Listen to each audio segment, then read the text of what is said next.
Welcome back to What Arty Noobs with General Disturbance. This is the GW Panther, GW Panther. It's on the defending spawn of Karelia Assault, and it's under the command of Graf Spee. And that's quite unusual because Graf Spee was an admiral in the Kriegsmarine, or rather the First World War German Navy. And just earlier today I did a replay where the name of the player was Race Bruins, and that was also an admiral, but in the American Navy. In the US Navy, I should say. Well, it's a Tier 7 SPG with a 15cm howitzer. It was proposed by the Krupp Company as a use for the Panther chassis and to create an alternative to the Hummel, but it never got put into production. They didn't have enough Panther hulls because they were using them for Panther tanks. But he's gone right to the back of the map and he's found his firing position and he's setting up to shoot. He's got a teammate in a Hummel just over the way there, and he's now looking at the south side of the map. A Cromwell's been seen down there. Oh, and tree went down. So probably an enemy just behind it. He's fired a round in, and it hits the rock face just in front. Now when you actually have your Arty tilted downwards like that, it actually does decrease the range that you can fire, and it also makes it more difficult to shoot at targets which are closer to you. So actually backing up the hill is not going to help him shoot to those targets. It's actually going to make it worse. So you really need to move forwards in order to shoot further, and that increases the angle at which the gun can tilt upwards and increases the range. Okay, we've got an Emil 1 over on the north side, on the east side of the map. Dialing in, and he loses sight of the Emil just as he's ready to shoot. And so he's going to have to pick another target now. And there was an E25 behind that rock there, but that's gone out of sight as well. Now, as this is an assault battle, it's only 10 minutes long. And we've already had 8 minutes. Oh, he got a good hit there on the Progetto. It was a near miss, but he managed to get 198 hit points off him.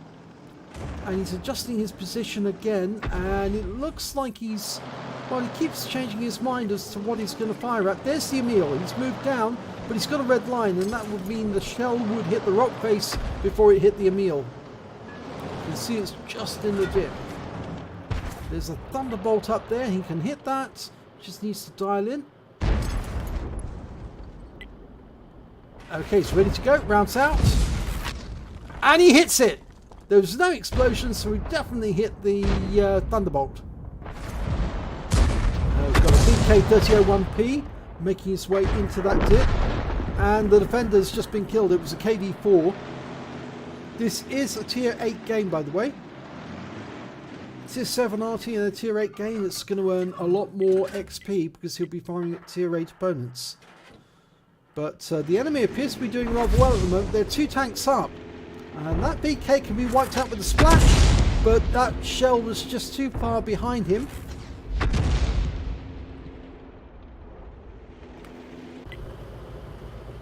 Okay, now he's going to have to move, I think, soon, because that tank is getting just too close. And if he doesn't move or change his position, he probably won't be able to hit it. Lining up a shot at the VK. And he's killed him! He got the VK, splashed him to death.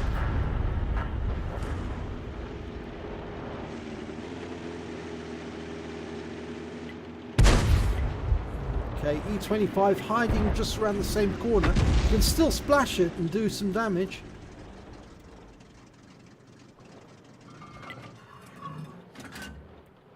Rounds out.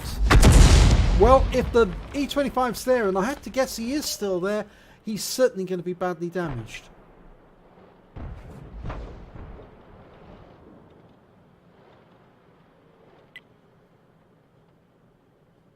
There's only one tank in it at the moment, but there's coming up to 5 minutes 22 seconds. It's getting closer and closer to the time the enemy needs to start capping soon. They've got an awful lot of defenders to get rid of, and the scores are now even. And there's the E25. He's managed to escape, And he got down into that dip as quickly as he could. I think the shells were having an effect on him. He's lost nearly half of his hit points there. And that would tend to indicate to me that, yes, those shells were having quite a lot of effect. He desperately needed to get out of there and get into the dip, get into cover. There's the Emil 1. Lining up a shot, rounds out, and splash for 75 hit points and some stun. It's all useful.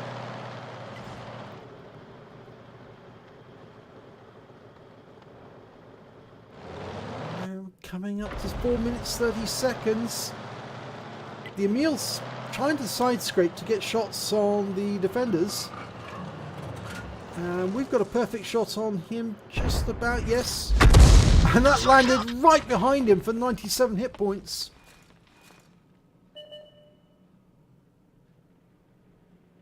Okay, the E25's come out the dip and he's just moving about. I think he's got behind the rock there. There's the Emil's come out. Oh, and he's gone. Taken out by the Borsig. The E25 was actually behind that cliff, so it looks to me like the thrust in the south doesn't appear to be working very well, but the enemy has made grounds on the northeast, or the thrust coming from the west, or the east you might say, at the north of the map.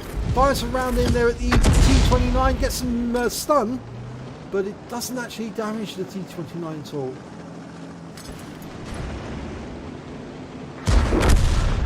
Oh, he lost the IS. T29 managed to take him out.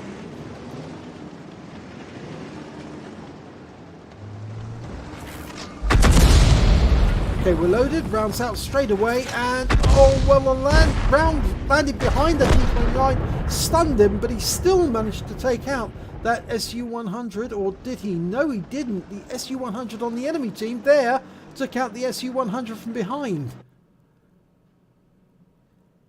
So the enemy is now making grounds on the south route as well.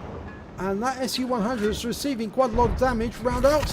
Direct hit. 325. And he's killed immediately afterwards by the Hummel. So it looks like the enemy has given up on the eastern route. And on the north. And is now attacking from the south only. But of course there's still that E25.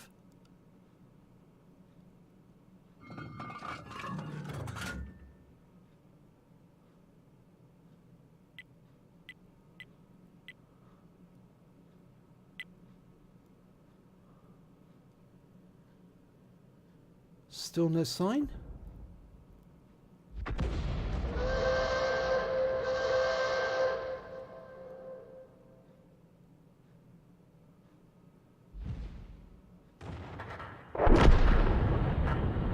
This is getting very close. That was the 2-minute hooter.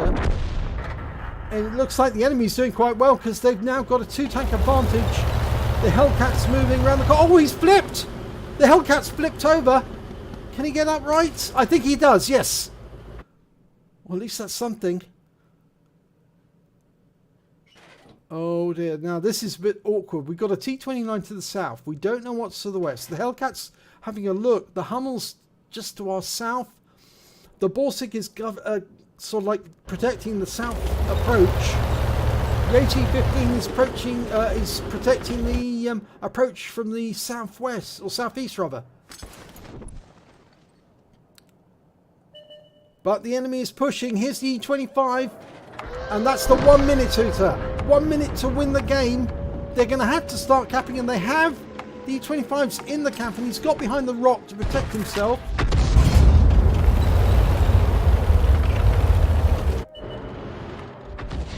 And they are now pushing in, trying to get to the cap as quickly as they can. They realise the time's running out. 38 seconds to go. And we're reloading at the moment, trying to get a shot on the corner of the cap. The enemy has put 2 in the cap now. They've got a Scorpion G in there as well. Fires a round in, and not sure if he actually got any capture points reduced. There's only 3 left on his team now. And I think the enemy have abandoned the cap, and they just wiped out the Hummel. But there's only 10 seconds left. And the Hellcat's gone down. He's all on his own. If he can survive 5 more seconds, he wins. And he's done it. Oh, the enemy was just too late to try and get him. He's won a Kolobanov.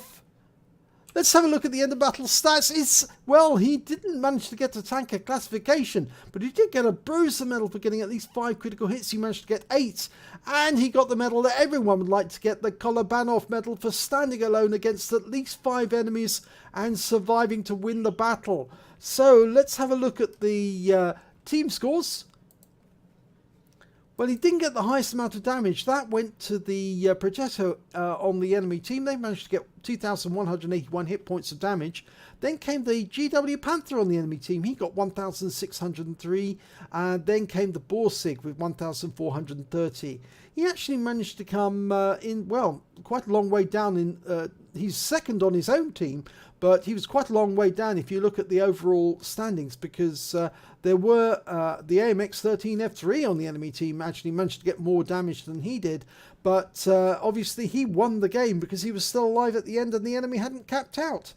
But they didn't have enough time to cap out. And when it came to kills, he only managed to get the 1. The highest scorer was, in fact, the Strib M42, the T44, T54 first prototype, and the Hummel with 2 kills on his team. And the Progetto, the that's the Scorpion, the SU-100, and the Emile, and the T-29, who all managed to get 2 kills on the enemy team, but they didn't get the 1 kill that was most important, the last of Ruff's face team, which was him. And let's have a look at the base XP. Well, he didn't even get the highest one in that. He actually came 3rd when it came to base XP on the winning team. The highest XP went to the Progetto. He managed to get 603. Then came the T54 first prototype with 552. The KV85 with 539. And lastly, Grasfey managed to get 503. He fired 14 rounds during that battle. He got 2 direct hits, 2 penetration, 8 splash. Damage of 1,168 hit points, all at more than 300 meters.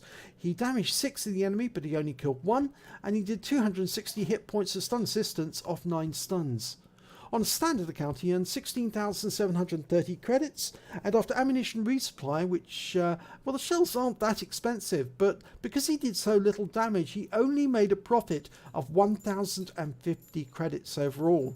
He received 503 base XP, times 2 for the first victory, so he took away 1,006 experience points altogether. So not much in the way of credits and not much in the way of experience points, but he does take away probably what he said is the easiest Kolobanov in his life, and yes, I would probably say it is, but that is it is a Kolobanov. It is just as valid as the other ones where you fight for them, because you fulfilled the requirements of staying alive in an assault battle right until the end and being the only one left alive on your team to win for them.